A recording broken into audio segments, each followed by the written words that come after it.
طرف سے نبیوں کو آئی ہیں۔ حضرت امام رازی نے لکھا ہے کہ مکے سے لے کر طائف تک 70 ایسے نبیوں کی قبریں ہیں جن کی وفات صرف بھوک کی وجہ سے ہوئی ہے۔ تو ہم ایک دن کا فاقہ آ جائے، تھوڑا سا کاروبار نرم ہو جائے تو بابوں کے پاس بھاگ کے اللہ کے ساتھ شریک ٹھہرانے لگ جاتے ہیں۔ کیوں؟ کس وجہ سے؟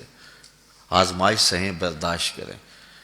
تو اوپر نیچے یہ دن بدلتے رہتے ہیں، دن پھرتے رہتے ہیں، ہر وقت جو ہے کہ جادو ہو گیا، ٹونا ہو گیا، سایہ ہو گیا، بندش ہو گئی ہے، ہر وقت اسی چکر سے ہم نکلتے نہیں ہیں۔ اللہ پر توکل رکھیں، وہ رزق دیتا ہے، وہ رزق تنگ بھی کرتا ہے، وہ رزق کشادہ بھی کرتا ہے، بندوں کو آزماتا بھی ہے، بندوں کو ڈھیل بھی دیتا ہے۔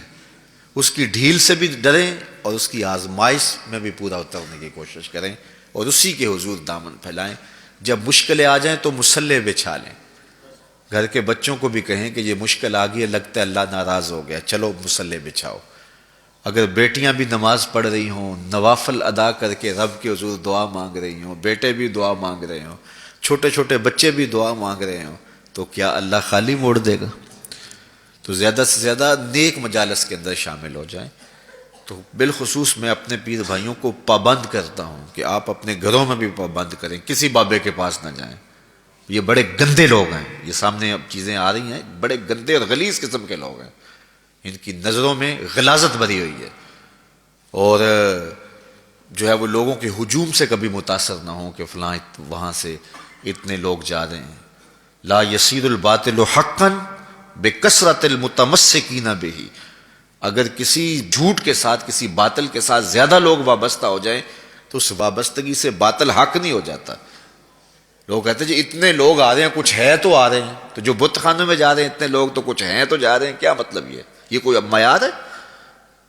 تو جہلا کا جمع ہونا، جہلا کا کہیں جانا، یہ معیار نہیں ہے۔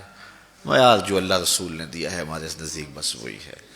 تو جب کوئی مصیبت بنے، مصلی بچھا کے دعا مانگو اللہ کی بارگاہ میں، نوافل پڑھو، صدقہ کرو، خیرات کرو، منت مان لو، روزوں کی منت مان لو، نمازوں کی منت مان لو، صدقہ کرنے کی منت مان لو، اور اللہ کے نیک بندوں سے جا کے دعا کرواؤ۔ غریبوں میں آپ رزق بانٹو، اس سے برکت ہوگی، اس سے پریشانیاں دور ہوں گی۔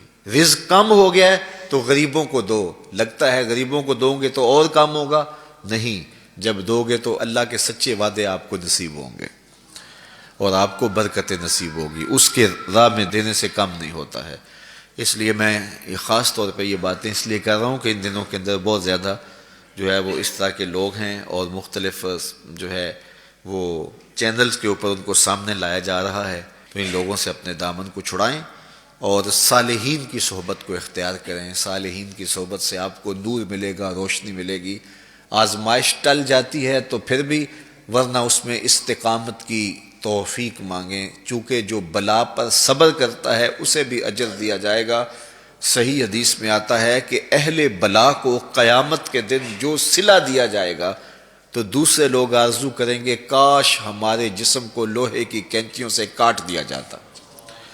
تو یہ جو تکلیفیں آتی ہیں یہ گناہ اس سے جڑتے ہیں، اس سے درجے بلند ہوتے ہیں، اس سے اللہ کی قربت نصیب ہوتی ہے۔ تو مصیبت آئی تو بابے کے پاس بھاگ گئے، جو فاسق اور فاجر اور مشرکانہ عقائد رکھتا ہے اس کے پاس بھاگ گئے، تو پھر ایک مصیبت بھی صحیح اور ایک اپنا ایمان بھی اجاڑا۔